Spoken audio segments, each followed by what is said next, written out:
every word and every act.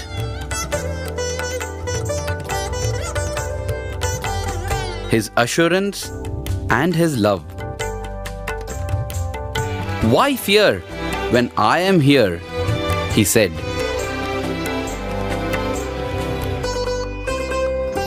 And for every devotee, He is here, there, and everywhere.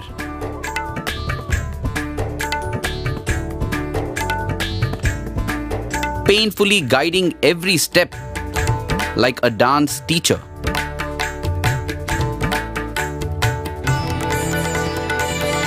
As the bud blossomed to reveal 1,000 petals, it can only be said that the fragrance of the first few years is unique.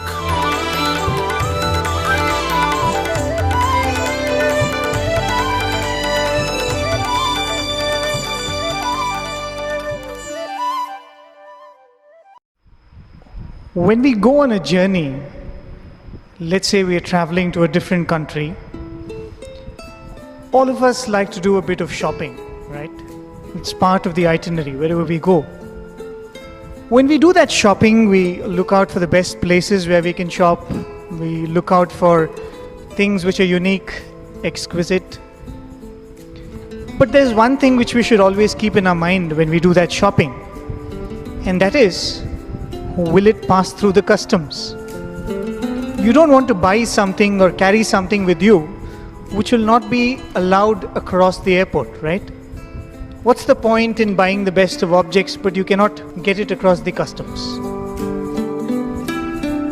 Similarly, if life is a journey, if life is a travel, we gather a lot of things in this journey.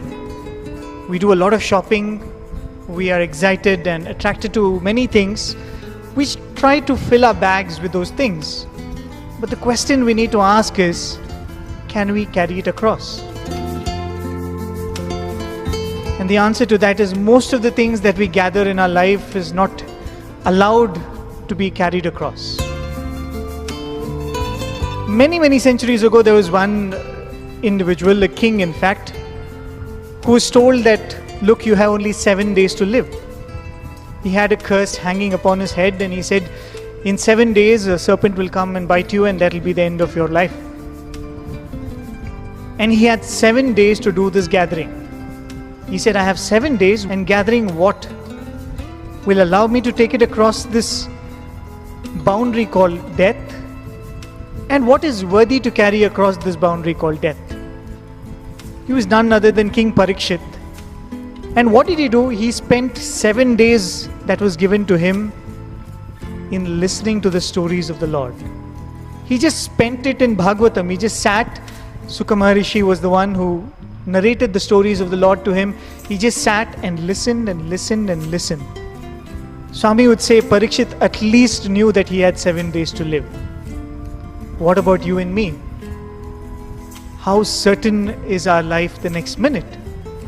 So isn't it the wise thing to do to spend as much as time as we can in listening to the stories of the Lord, thinking about the Lord? In those days, Swami was not, of course, called Bhagwan Sri Sathya Sai Baba. He was not called, probably not even as commonly as Swami. Many people believe that the Kuppam family, which came a little later, probably they were the ones who popularized the name Swami. In fact, there is a record of Swami being referred to as Swami in the sale deed of that land on which the Patha Mandir came. We'll come to that. But apart from that, Swami would say, call me by any name, I will respond. And typically for that, they used to call him Balasai. Some people used to call him Shrivaru. Some people used to call him Bhagwan. And many people very fondly, they used to call him Swami. Early in 1945, Swami made another trip to Pamidi. The Penna riverbed witnessed what Chitravati riverbed witnessed. But there were some unique miracles that happened there. One was, during a picnic like this, they all sat, and in Andhra, it is a speciality that everything is made spicy hot. In fact, I remember during the Delhi visit, Bhagwan one day was having his dinner, And he said, why are you keeping 15-20 bowls of dishes in front of me? Swami, these are many variety of dishes. They told the names.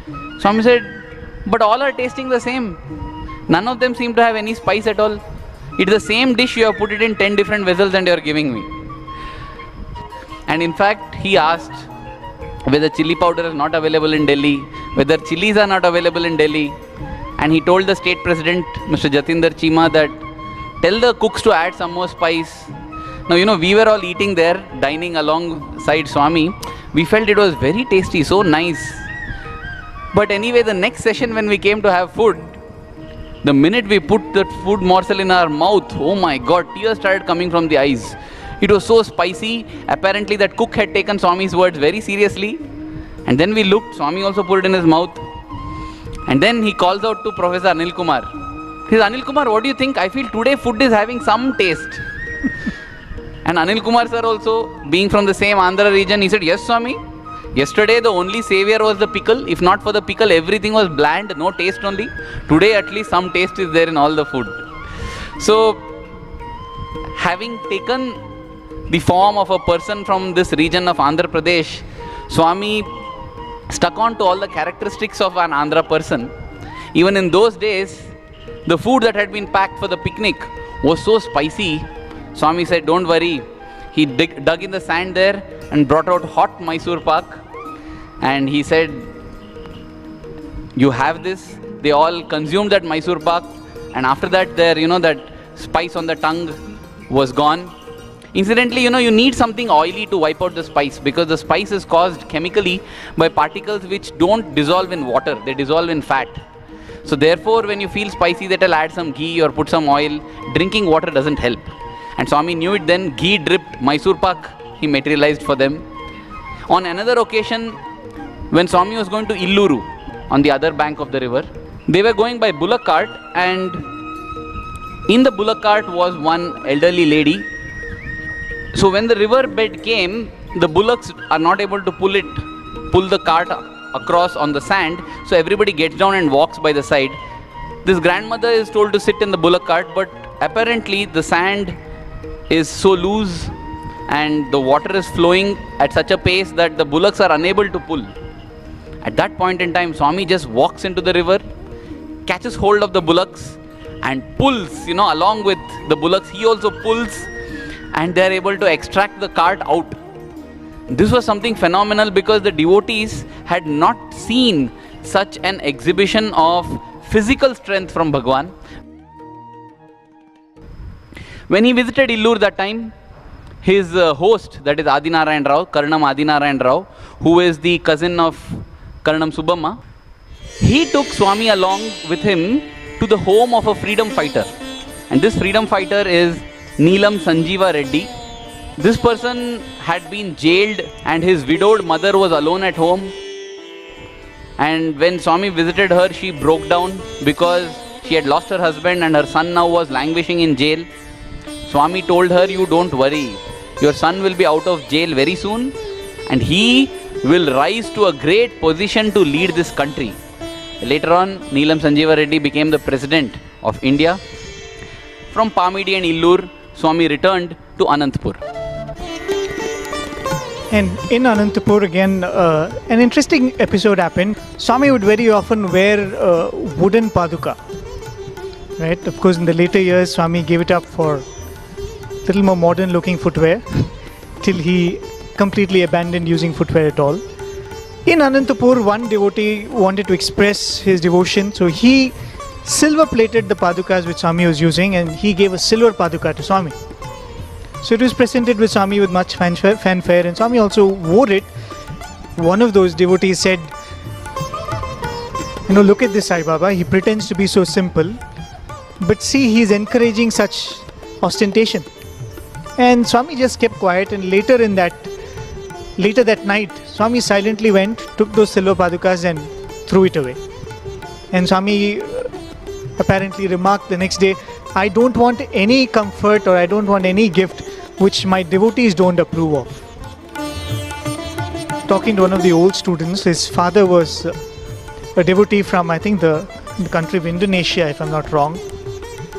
He was telling us that when we look at Parthi, when we look at the pictures which we saw, how much Puttaparthi has progressed. So we kind of assume that Swami has accepted so much of gifts from all his devotees. But he said if Swami had accepted all the gifts that were offered to him, you would have these roads paved in gold. Because what we see here is after Swami saying no, no, no, no. I remember when we were students, when we were graduating from our masters, we desperately wanted to give a gift to Swami. We also wanted something we want to give Swami. And when you give a gift to Swami, you want to give something which Swami can use. So we decided we'll gift Swami a robe, right? So we said, why not we get a robe stitch for Swami? And then the question came, what color? So then they said, why not saffron? Why not ochre? Then they said, ochre is too common. So he said, all right, white. Swami can wear it for his birthday. Then somebody said yellow. Then someone said, why not red? Because Swami had stopped wearing that velvet robe which he used to wear during the convocations. So they said, why not a red one? So finally it was decided, why not one in each color? So we got, I think, 3 or 4 robes stitched in different colors, put it in a box, and then we had a card to go along with it with all our photographs, and each one of us had written a 2-liner message for Swami. So we went to Swami's mandir. Swami was staying in the Purnachandra auditorium then. We sent it inside, and Brother Satyajit was there. He came out, he saw these 2 offerings we had. He said, tell me what it is. That's the first question Swami will ask me. He'll ask what is in the box. So you better tell me what is in it. So we were trying to tell him, nothing sir, it's very small, you just give it to Swami, just tell it's an offering of love. He said, no, tell what is in the box. So finally we had to tell, this is what it is. So he went in and he came back. Swami sent word that, tell them that I have enough number of robes. I have so many that I can give each one of them one. And he said, just take the card. So understandably we were very, very disappointed. We came back that evening and we said, Swami, what is this? And as though you're going to give us all a robe. Swami is simply just throwing words. Swami said, I can give each one of you a robe, and you won't believe it. The next evening we go for darshan. Swami distributed not less than 900 robes that day. He gave each one of us a robe. Imagine you gift 3 robes to Swami and you get 900 back. This is really a sample of Swami, because Swami would never accept anything, and if he has accepted anything, it would have been after giving. So this was typically of Swami, but the people who were pointing fingers were always there, and in those days it was, I think, way too many. In fact, it was maximum around Swami in Puttaparthi, in Bukkapatnam. As we said, Swami was staying in the house of Subbamma most of the time. Somebody commented, how can this Bhattraju boy who is not a Brahmin walk into the kitchen of Subbamma's house? So Swami stopped going into the kitchen. So then came a time when people were very, very jealous. So one day somebody invited Swami for lunch. This was an incident, it's very well documented. Swami has even spoken about it many times. One lady invites Swami for lunch, and Swami goes with few of his friends. I think Subbamma also used to go along. Swami would say that Subbamma would come even if Swami would go to the lowest class. She would say, Swami, if they are acceptable to you, why wouldn't they be acceptable to me? One day, పట్టలేనటువంటి కోపం చేత మా బ్రాహ్మణ యొక్క కులానంతా నాశనం చేసి పెడుతుండది సుబ్బమ్మని. Because many people were angry with Subbamma because she was entertaining a non-Brahmin. అప్పుడు నాకేదో ఒకటి విషం పెట్టాలా అని ప్రయత్నం చేశారు. And the villagers determined to poison the boy. వడలంటే నాకు చాలా ఇష్టం. The vada, South Indian preparation. Swami likes them very much. ఆ వడలు చేసి ఆ వడల లోపల కొంచెం పాయిజన్ పెట్టి they mixed poison in these vadas. నన్ను వారింటికి భోజనానికి పిలిచారు. And they invited Bhagavan for lunch. Subbamma చెప్పింది, స్వామి వద్దు వద్దు వద్దు వద్దు అని. Subbamma warned him, Swami, don't go there. కానీ నేను పోతానని చెప్పిపోయాను. Bhagavan said, yes, I will certainly go. అవి రెండు కలిపి పెట్టేటప్పటికి విషం ఉన్నది మాత్రమే నేను తిన్నాను, విషం లేని ఈ వడలంతా వదిలిపెట్టాను. In fact, Bhagavan has eaten that vada with poison and did not touch those without poison. ఇదంతా ఊర్లో అందరికీ తెలిసిపోయింది. Everybody in the village could come to know. After that, Swami starts vomiting. And what does Swami vomit out? He starts vomiting whole vadas. You know, he sat there, he's chewed all the vadas. Swami starts vomiting the whole vadas. And he throws it out and he says, don't worry, nothing has happened to me. And apparently that lady comes and falls at Swami's feet and she becomes a devotee of Swami after that. But you know, this was the kind of resentment which was there and hatred which was there. So after this episode, Swami said, you know, I'm causing too much trouble to Subbamma and Karnam Kamalamma. So it was decided that let's build a hut for Swami. Subbamma Gopalaswamy గుడి అని ఇక్కడ ఒకటి ఉంది, సత్యమ్మ గుడికి వెనకల. అక్కడ చిన్న భూమి ఇచ్చింది. You know, there is Gopal Swami temple there in the village. అక్కడ చిన్న రూమ్ కట్టాడు. A small room was built. ఆ సుబ్బమ్మ కూడా సహాయం చేసింది. Subbamma also contributed. ఆ రూమ్ లోపల కూర్చోబెట్టేవని తలుపులు వేయటం నాకు. And then they made the boy sit there and the door was locked. ఒకరు ఆ ఇంటికి అగ్గి పెట్టించాలని ప్రయత్నం చేశారు. And in fact, some made an attempt to set this house on fire. అది ఎలాంటి వీళ్ళు పీచు గాలి Thatcher shed. It was a thatcher shed. అది గడ్డితో కప్పినటువంటి ఇల్లు. It is full of the dry grass. కానీ రాత్రి లోపల ఆ గడ్డి ఇంటికి అగ్గి పెట్టారు 4 తూర్లు. The whole house where Bhagwan stayed there was set on fire. It was burnt. బాగా మండుతూ ఉండాది ఈ యొక్క నిప్పులు. It is full of flames all around. కానీ లోపల ఉన్న సాయిబాబా ఏమైనాడు అని చాలా మంది తీస్తూ వచ్చారు, భయపడుతూ వచ్చారు. But everybody were fear stricken because they wanted to know what happened to Sai Baba there. కొంతసేపటికి పెద్ద వర్షం కురిచింది. Immediately just then there was heavy rain. ఆ చుట్టూ ఆ ఇంటి పైన మాత్రమే కురిచింది వర్షం. The rain was there just on the top of the house only. ఆరిపోయింది. And subside the whole thing. ప్రొద్దున్నేపల Venkamma, Eshwaramma, Subbamma అందరూ ఏడ్చుకుంటూ వచ్చేసారు. The fire was extinguished over there. Next morning, Venkamma, A దుర్మార్గులో A everybody దుష్టులో came. ఈ విధంగా కానరానటువంటి అంత చేస్తున్నారు. Some evil-minded people, some must have plotted against Swami. పైన That's what they అంతా thought. కూడా ఖాళీ అయిపోయింది. And the whole thing was empty then. గోడలు మాత్రం కనిపిస్తున్నాయి. Only the walls were noticed. ఏదో రాళ్ళంతా వేసుకొని ఎక్కి చూచారు.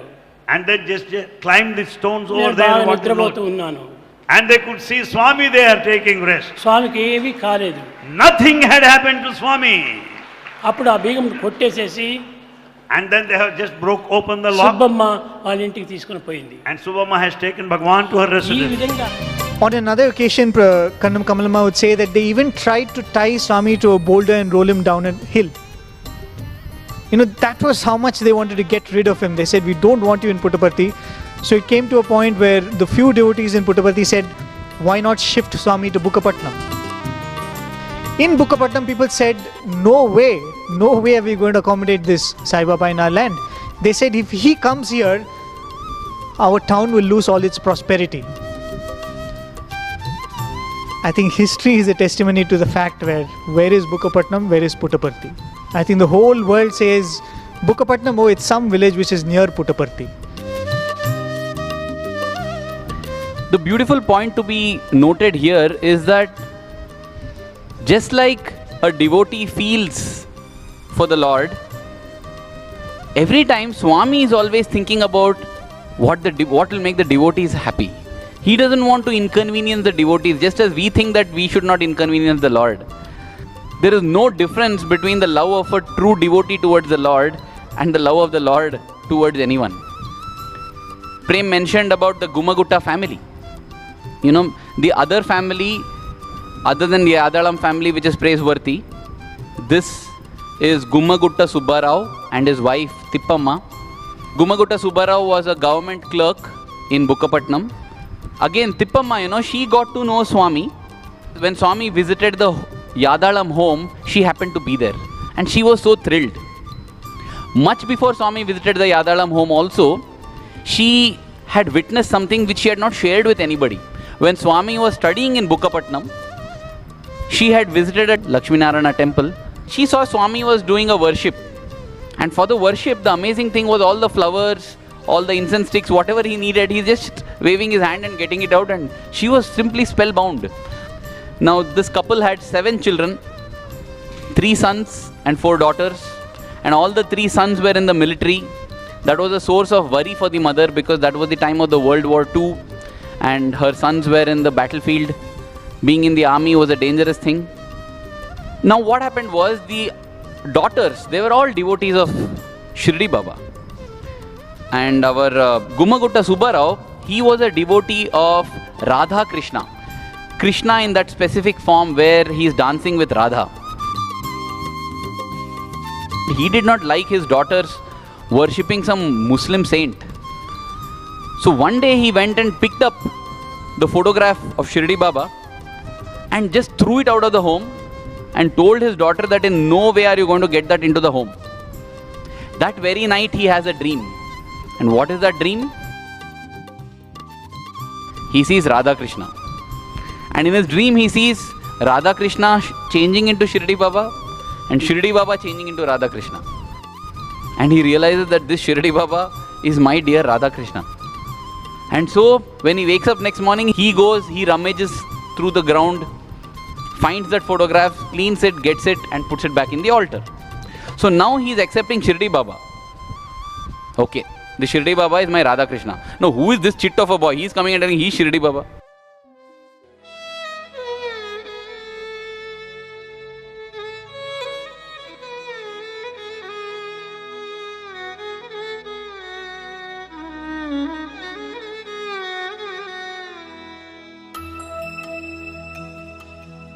On one occasion when Swami is at the Yadalam household, Swami comes to her and tells, Tippamma, you are very worried about your sons. I promise you, all your 3 sons will return. They will be coming home, you don't worry. Hearing this, she became so thrilled. She came back and told her husband, you know, Swami has told like this. Who is this Swami? No, this is really Shirdi Baba only. Believe me, I am telling you how nice I felt. These were the days when Swami would go for a procession in Bukkapatnam also. Wherever he was, the devotees would take him in a procession. So he said, see, I don't believe all this. If he is Shirdi Baba, now tomorrow during the procession, let him come into our home and let him bless our home. Then I'll see. Then I'll believe that he is a Shirdi Baba. This was the challenge he put out. And Tippamma, you know, Swami had already left. So next evening she's praying. You know, this is something that has not changed at all. We may sometimes think that in those days people had easy access. When Swami used to give darshan, we would sit in darshan lines praying that he takes the letter, praying that some problem gets solved. It was the same those days also. She was standing and praying that Swami somehow please at least stop near our home.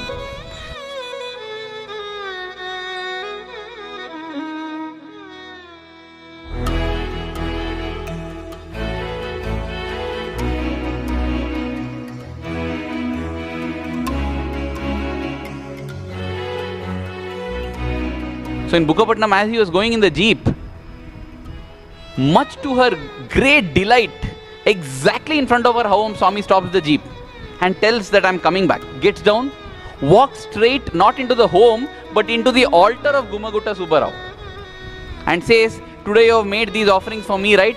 I came to accept them. And he eats that and gives a little as prasad. Gumagutta Subbarao is shivering there. Nothing to speak. All the speaking is done by his eyes. Tears are flowing. And in that ecstasy, he just faints. He faints. He faints there in ecstasy. And that is the day Gumagutta Subbarao believes that this is my Radha Krishna. And he is so thrilled. He feels that the Lord whom I have worshipped as the one with playful sport with Radha, he has come as my Sai Krishna. And he begins to shower love. His home becomes like Swami's home. In fact, many times when Swami would be driven out of Puttaparthi, late in the evening he would sneak out of Puttaparthi, walk across to Bukkapatnam, and it is said that Swami would walk into the home of Gumagutta Subbarao. It gets dark by about 7:30, so by 8:30 everybody sleeps, there's no street lighting, nothing. Swami, without disturbing Gumagutta Subbarao, gets into bed next to him and lies down. In the morning when Subbarao gets up, he sees, this little boy is lying. He gets up immediately, presses Swami's feet and all. No. But Swami considered him one of his own. He knew he could take liberties. He would walk into the home anytime, lie down anytime. And not only physically. Once it so happened that as Gumagutta Subbarao lay down to rest in the afternoon, he gets a dream or a vision, he's not sure. But he clearly hears Swami's voice saying, I'm coming home with some guests. Keep food ready. So he gets up, it's the afternoon. He wakes up his wife, he says, hey Swami, I heard Swami's voice very clearly. He said he's coming home with guests. So we have to get things ready. So going by the size of crowds in those days, Tippamma estimates that about 20-25 people will be coming. So she cooks food for 25 people and they wait at night. They don't have dinner. Hours pass. Dinner time is over. Sleeping time comes. Swami has not arrived. They say, oh my God, so much food will go waste. No need to cook for the next 3 days. There were no refrigerators those days to keep it safe. So anyway, they have their dinner and go to bed. Early in the morning, next day, they hear some commotion outside the house. Swami has come. Swami says, I told you right, I'm coming. I've come. And they see there are 100 people there. Oh my God, Swami. First of all, Swami, you didn't give timing of when you'll come. You didn't tell whether you'll come last night or today morning. And you come with 100. Swami, I made only for 20. No, you don't worry. Swami goes and sprinkles water on all the vessels. And he says, now let everybody have food. You serve them food. It is said that after everyone had food, there was food enough for 20 more people. The Lord needs nothing from us. It's just, even when He takes from us, even when He tells us to give Him something or offer Him something, it is just to give it back to us multifold. You see, there, what she had cooked for 20 people remained in the end also.